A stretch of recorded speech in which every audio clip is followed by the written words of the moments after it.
مجھے یونیورسٹی نے کہا کہ آپ نے بھی امریکی ایمبیسی جانا ہے تقریر مقابلے میں حصہ لینا. میں کہا سر اول تو ایسا کبھی تقریری مقابلے کی حصہ کتا ہی نہیں تھا. دوسری گل یہ ہے کہ پیچھے USA کا لیبل لگا ہوگا, ہم تو امریکی جھنڈے جلاتے رہے ہیں, تو وہ تصویر بن گئی USA کے لیبل کے ساتھ, تو لوگ کہیں گے تو بک گیا. میں نے کہا جی میں تقریر نہیں کروں گا. میں واپس آیا, میں نے سوچا کہ یار نہیں, یہ تو بڑا غلط کر دیا. ہم جھنڈے جلاتے ہیں امریکہ کے, اس سے تو کچھ بھی نہیں ہوتا. مزہ تب ہے ان کی سفارت خانے میں جا کے تقریر کریں اور دھو کے آ جاؤں. میں کہا سر میں جاتا ہوں. تو سر کو سمجھ آ گئی کہ بھئی یہ کوئی رولا رپڑا کرے گا. کہتے تقریر لکھ کے دو. میں نے کہا جی ملالہ بڑی نیک خاتون ہے, دہشت گردی کے خاتمے اور امن کے قیام کے لیے امریکہ کا ساتھ دینا ہوگا. انہوں نے کہا پتر ضمیر میرا بھی نہیں مانتا کہ تم یہ بات کرو, لیکن پوزیشن آ جائے گی. صحیح انگریزی میں دھڑلے کے ساتھ یہ بات کی. میں کہا سر میں تابعدار یونیورسٹی کو پوزیشن لا کے دوں گا انشاءاللہ. اینی ہاؤ, اب حکمت کیا ہوتی ہے؟ ہندوستانی سی بغیر صرف انے وار چڑھ نہیں دوڑنا ہوتا. حکمت کوئی چیز ہوتی ہے اور ہمیں اس سے چلنا ہے اور ہر محکمے ادارے میں گھسنا ہے. پاکستان کے محب وطن نوجوان نے گھسنا ہے. آپ سمجھ رہے حکمت کیا ہوتی ہے؟ میں نے کہا سر ہماری یونیورسٹی کو مہربانی کریں soft ware engineering, BBA, electrical engineering کے 10 بچوں کا وفد کی اجازت دی جائے جو وہاں آڈینس میں بیٹھیں. یہ خوش ہوں گے امریکی سفیر کو دیکھ کے کہ کتنا گورا چٹا, کتنا پیارا ایٹماسفیئر ہے. اس نے کہا یہ تو بڑا اچھا آئیڈیا ہے. میں نے کہا سر 3 ٹیچرز بھی ہو. کہتے ہیں وہ کیوں؟ میں نے کہا شک بھی نہیں ہونا چاہیے. وہ ٹیچرز اس لیے تاکہ بچے کی الٹی سیدھی بات نہ کریں. کہتے ٹھیک ہے. اپروول مل گیا. یونیورسٹی کی بس میں ہم لوگ جا رہے تھے, رستے میں PSO پمپ پہ بس کو رکوایا گیا. میں نے پینٹ کوٹ جا کے واش روم میں اتارا اور شیروانی میں ملبوس ہو کے آگے بس میں بیٹھا تو سارے یہ کیا ہو گیا. میں نے کہا بھائی جان بات یہ ہے کہ تقریر وہ نہیں ہے جو میں یونیورسٹی میں سنا کے آیا ہوں.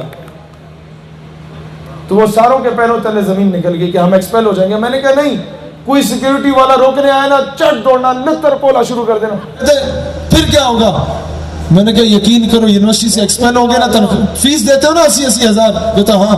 میں نے کہا لوگ مفت پڑھائیں گے. تو میں گیا تقریر کرنے, تو میں نے تقریر فلسطین سے شروع کی اور کشمیر میں ختم کی.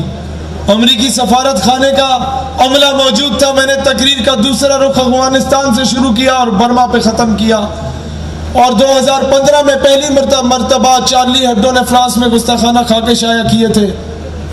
اس وقت وہ خاکے شائع ہوئے 2 مہینے ہوئے تھے جب میرا امریکی ایمبیسی میں تقریر تھی.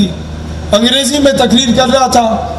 تو میں نے انہیں کہا جب ناموس رسالت کا معاملہ آیا, میں نے کہا ڈیئر ایکسیلنسی, جناب والا, let me to express the extent of my views in my national language because your bloody English linguistic cannot absorb my emotions. مجھے اپنی جذبات کا اظہار معاملہ میرے آقا کی ناموس کا ہے تو میری قومی زبان میں ہوگا. تمہاری یہ گھٹیا اور نیچ زبان میرے جذبات کی عکاسی نہیں کر سکتی.